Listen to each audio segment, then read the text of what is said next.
बच्चों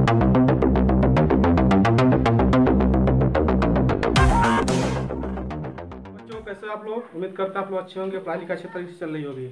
हम लोग आज जो है 9th क्लास का जो साइंस पहला दूसरा चैप्टर उसको आज हम फिनिश कर देंगे। बस अंतिम हेडिंग बचा था, उसी को मैं लेकर आया हूँ आज। वो है आपका भौतिक एवं रासायनिक परिवर्तन। ये जानना है आपको, क्योंकि हाई स्कूल का पहला चैप्टर केमिस्ट्री में यही से शुरुआत होती है, रासायनिक परिवर्तन से ही। तो आप इसको अच्छे से यहाँ पर डिस्कस कर रहा हूँ, इसको समझ लीजिए आप लोग। तो हमने लिखा भौतिक परिवर्तन होता क्या रियल में। तो हमने लिखा है कि ऐसे गुण जिनका हम अवलोकन एवं वर्णन कर सकते हैं, यानी ऐसा गुण जिसको हम अवलोकन नहीं देख सकते हैं उसका वर्णन भी कर सकते हैं। जैसे रंग के बारे में वर्णन कर सकते हैं, रूप के बारे में कि गोल है कि चपटा है, कैसा कठोरता नहीं कठोर है कि नरम है, बहाव उसकी बहता हुआ है, घनत्व तो कैसा कम है अधिक है, क्वथनांक क्या है, गलनांक क्या है। अगर इन चीज़ों के हम क्या करते हैं अच्छे से अवलोकन कर लेते हैं, उसका वर्णन कर लेते हैं, इस प्रकार का जो गुण होता है उसको हम क्या कहते हैं, भौतिक गुण कहते हैं। तो ये लिखा है कि भौतिक परिवर्तन होता है। हमने गुण के बारे में बताया कि भौतिक गुण क्या है। तो ऐसे गुण जिनका हम अवलोकन कर सकते हैं और वर्णन कर सकते हैं, जैसे रंग रूप कठोरता बहाव और घनत्व क्वथनांक आदि के बारे में जब हम ये देखते हैं तो ये क्या होता है, भौतिक गुण होता है। अब यहाँ पर रहा क्या, भौतिक परिवर्तन क्या है। तो अवस्थाओं का अंतः रूपांतर, जो अवस्था होती है ठोस द्रव गैस की अवस्थाएं, उसका अंतः रूपांतर अंदर ही क्या होता है, उसका रूपांतरण हो जाता है, वही क्या होता है, भौतिक परिवर्तन होता है। अवस्थाओं का अंतः रूपांतरण, उसके अंदर क्या होता है, रूपांतरण हो जाता है। इस तरह का जो रूपांतरण होता है उसको भौतिक परिवर्तन कहते हैं, क्योंकि ये परिवर्तन जो है पदार्थ के संगठन में, ठीक है, बिना परिवर्तन किए होता है। जो पदार्थ का संगठन है यानी किससे वो मिलकर बना है उसमें किसी प्रकार का परिवर्तन नहीं होता है, बस उसका अंतः क्या होता है, रूपांतरण होता है, अंदर उसके रूप में परिवर्तन हो जाता है। लेकिन जो संगठन है जिससे मिलकर बना है उसमें किसी प्रकार का परिवर्तन नहीं होता है। तो इसे हम बोलते हैं क्या, भौतिक परिवर्तन। जब संगठन में परिवर्तन हो जाएगा तो भौतिक नहीं तब रासायनिक हो जाएगा और उस दौरान आपका नया पदार्थ बन जाएगा। लेकिन इसमें नया पदार्थ नहीं बनता है, पदार्थ वही रहता है।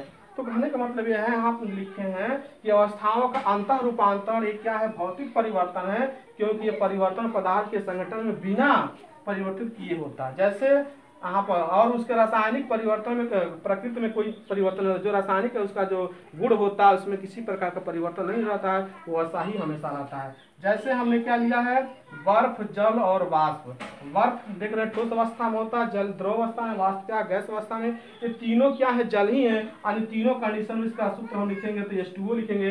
ये रासायनिक गुणधर्म को दर्शाता है। ये अलग अलग तीन दिखते हैं और ये भिन्न भिन्न भौतिक गुण है। इसकी भौतिक गुण अलग है, ठोस है क्योंकि अलग है, द्रव अलग है, गैस, इसका भौतिक गुण क्या अलग अलग है। लेकिन जो रासायनिक रूप से अगर देखें तो जल में जो हाइड्रोजन और जो ऑक्सीजन का अनुपात होगा हर कंडीशन में एक संबंध क्या होगा, 8 का अनुपात होगा, चाहे ठोस में हो, चाहे जल का हो, चाहे वाष्प का हो। उसमें जो हाइड्रोजन और ऑक्सीजन का अनुपात होगा एक संबंध 8 का रहेगा ही रहेगा। तो इसलिए इसका कहता है भौतिक परिवर्तन हुआ, यानी भौतिक गुण हम देख रहे हैं लेकिन रासायनिक गुण में किसी प्रकार का परिवर्तन नहीं हुआ।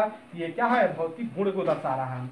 अगला हमने लिया रासायनिक परिवर्तन क्या होता है। तो एक पदार्थ दूसरे से क्रिया करके अपने रासायनिक संगठन में परिवर्तन कर लेता है। जब कोई पदार्थ जो है दूसरे से क्या करता है, आपस में क्रिया करके क्या करता है, उसके संगठन, उसकी जो संरचना जिससे मिलकर बना है उसमें क्या करता है, परिवर्तित कर लेता है, तो उसे हम रासायनिक परिवर्तन कहते हैं। रासायनिक परिवर्तन हम नए पदार्थ पाते हैं। जब भी रासायनिक परिवर्तन होता है एक नया चीज बन के आपके सामने आता है। रासायनिक परिवर्तन को हम क्या कहते हैं, रासायनिक अभिक्रिया भी कहते हैं। रासायनिक जब परिवर्तन होता है उसी को हम रासायनिक अभिक्रिया कहते हैं। यही टॉपिक जो आपका हाई स्कूल में पहला हेडिंग बन के आएगा। जैसे भोजन का पचना, भोजन का पचना एक रासायनिक अभिक्रिया, यानी कह सकते हैं रासायनिक अभिक्रिया वह अभिक्रिया है जिसको हम अपने अवलोकन नहीं कर सकते, नहीं वर्णन कर सकते हैं, ठीक है। तो उसको हम कहेंगे क्या, रासायनिक परिवर्तन कहते हैं। जैसे भोजन का पचना हम देख नहीं सकते हैं या भोजन का पकना भी नहीं देख सकते हैं। इस तरीके से जो होता है आपका क्या होता है, सब रासायनिक परिवर्तन होते हैं क्योंकि हम इसको देख नहीं सकते हैं। अगला हमने नोट करके लिखा, वेरी वेरी इंपॉर्टेंट, इसको आपको जानना चाहिए। मोमबत्ती की जलने की प्रक्रिया में भौतिक और रासायनिक दोनों, यानी जो मोमबत्ती जलता है वो दोनों गुणों को दर्शाता है, यानी भौतिक गुणों को भी दर्शाता है और रासायनिक गुणों को। कैसे, आप जब मोमबत्ती को जलाते होंगे तो देखते होंगे कि मोमबत्ती जब पिघल रहा है तो ठोस अवस्था द्रव अवस्था में आ रहा है, तो उसके आप क्या करते हैं, अवलोकन कर ले रहे हैं, वर्णन कर ले रहे हैं, तो गल रहा है भाई। इस तरीके से जब अवलोकन होगा तो फिर भौतिक परिवर्तन हो रहा था।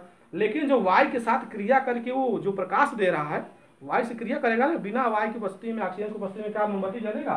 बिल्कुल नहीं। जब वायु से क्रिया हो रहा है तो क्या उसको देख पाते हैं, उसका अवलोकन कर पाते हैं, कैसे जाके ऑक्सीजन से टच हो रहा है, कैसे उससे जल रहा है, ये नहीं देख पाते। इसलिए वहाँ पर क्या हो रहा है, रासायनिक परिवर्तन भी हो रहा है। तो मोमबत्ती का जलना एक क्या है, भौतिक परिवर्तन भी है और एक रासायनिक परिवर्तन है। आपको ये जानना है क्योंकि पूछ लिया जाता है। तो आप दोनों लिख सकते हैं, क्या है, भौतिक परिवर्तन, रासायनिक दोनों, क्या, मोमबत्ती का जलना। तो आशा करते हैं आपको समझ में आ गया। ये चैप्टर आज यहीं फिनिश हो गया है। हमने एक एक टॉपिक को कवर किया। अगर जहाँ भी दिक्कत हो आप तुरंत कमेंट बॉक्स में लिखेंगे, सर हमको नहीं समझ में आया। अगर जो भी हमारे वीडियो आप नहीं देखें पीछे के, उसको जाकर देखें, क्योंकि मैं सब के बारे में, एक एक टॉपिक, एक क्वेश्चन के बारे में अच्छे से डिस्कस किया है। तो भाई अगर चैनल पर नया हो सब्सक्राइब करें, लाइक करें, और अगर आपको वीडियो पसंद आया तो ज़्यादा से ज़्यादा शेयर करें भाई इसको। ठीक है, आज के लिए इतना ही, धन्यवाद।